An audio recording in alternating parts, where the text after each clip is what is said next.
till university. Let's talk about it.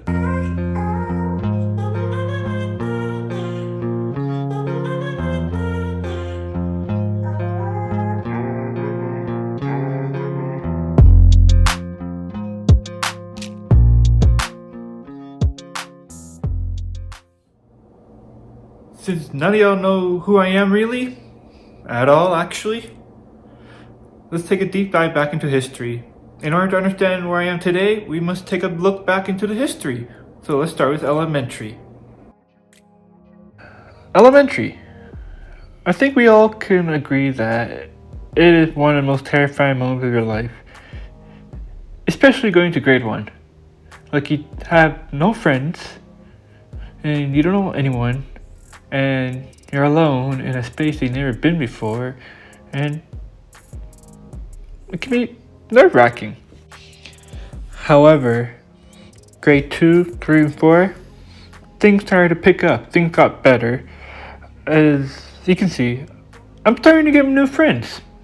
And I'm starting to fit in the crowd, mingle, and live it up a bit. You know, I started doing track in grade 3, which was already a feat because in my school then, you could only be in grade 4 to do track. So I was already to start a show, walking through the crowds, you know?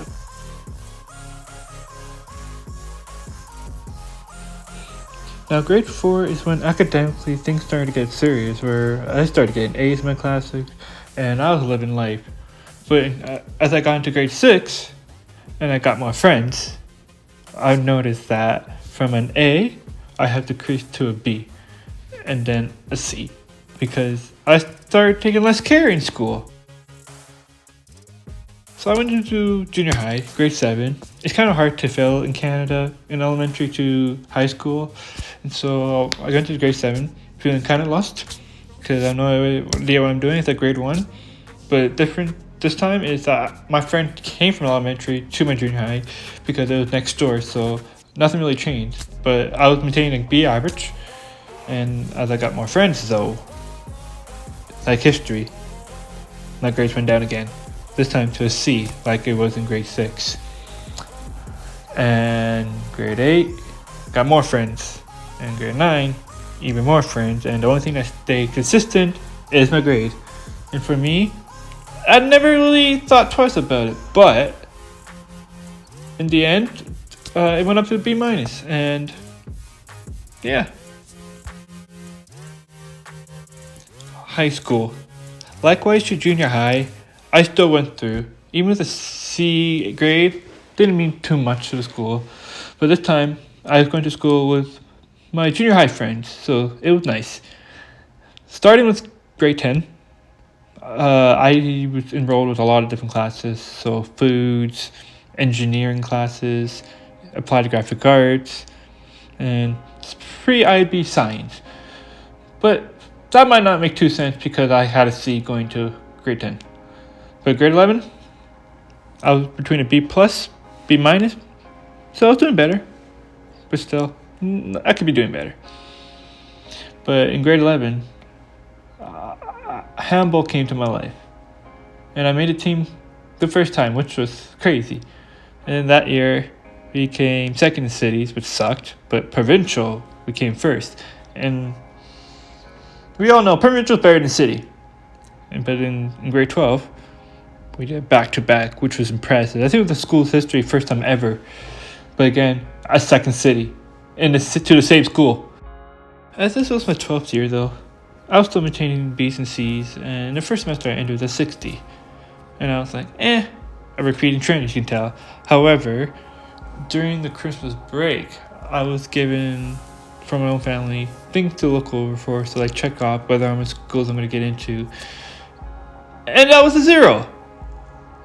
And if you know anything about that as a high school student, not being able to any schools and wanting to go further than just getting a high school degree, it's nerve-wracking. So as you can see, I'm panicking.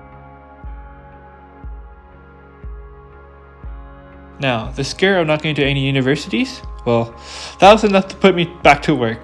And so I realized if I wanted to have a future, I just needed to put in the effort And as months rolled by, I started to see the results.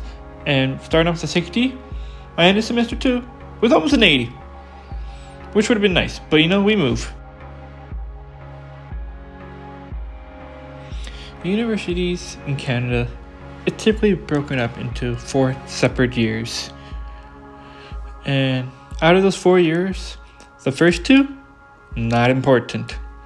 That's something I learned from one of my profs. 3rd and 4th year, very important. Like, you gotta kill it these last 2 years. So with the learned information about 1st and 2nd year of university, I found it didn't matter to me. And so, again, I was just like, eh. But as soon as year 3 hit, I knew I needed to crack down again. Because that's when things like grad school takes into place. That's what they start looking at. And so, was I C? No. Was I B? No. I started getting A's in classes, which was nice. And I'm like, okay, I got this. But I was still prepping myself up because of the first 2 years.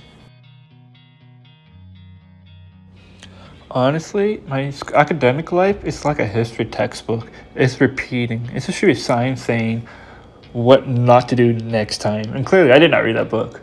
But like high school, during my last semester, it was time to put in work again.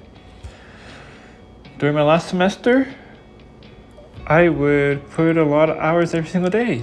Almost 16 hours every single day between publication, research, and school. I needed to do all my best to get into grad school. Because again, the university, what matters most, or what has the most significant weight, basically, is your GPA. Now, retrospectively, I made it into grad school. I made it. I got in. So I don't have to worry about things today. But back then, I was worried because of my GPA. And then at the time, no one knew my GPA. Like, I was never vocal about it. However, my graduating GPA, which surprised a lot of people still, was a 2.7. And if you know anything about university and grad school, most schools won't take you even in with a 2.7. And so, I was stressed. But everyone I knew had faith in me that I would get into grad school. But they did not know anything. Although, even based on my history, my first semester in grad school is showing a little bit different. I'm projected to end with a 4.0. Hopefully. If not, maybe a 3.9, which sucks, but it's a good start. Compared to my past, I can't complain too much realistically. But still, what's constant is that I still have all my friends. I have all of my friends. And this time, my grades are affected. It's my friends who keep me in check. And that's something that's never changed. And it feels reassuring because even though I have all my friends, I'm still maintaining really good grades. Now, since you now understand a bit of my academic past, now it makes sense to talk about Oxford. Now, Oxford. Why? How? Well, the whole purpose of this video was to give you insight into my academic history. And now I've given you that, it'll help you understand why Oxford. However, that's a future video that I'm going to have to do. Don't blame me, that's just YouTube. But what I say is stay tuned. And I'll see you soon. Welcome back. I hope you enjoyed some of the drawings. Although I might not be a master artist, I did try, hopefully. Anywho, now I want to touch on to why I want to go to Oxford and what does Oxford has to offer. But unfortunately, that's the next video. When I say next video, it'll be a video in the future because I don't know what I'm going to do next. That's just how life works. You never know what comes next. Till then, adios.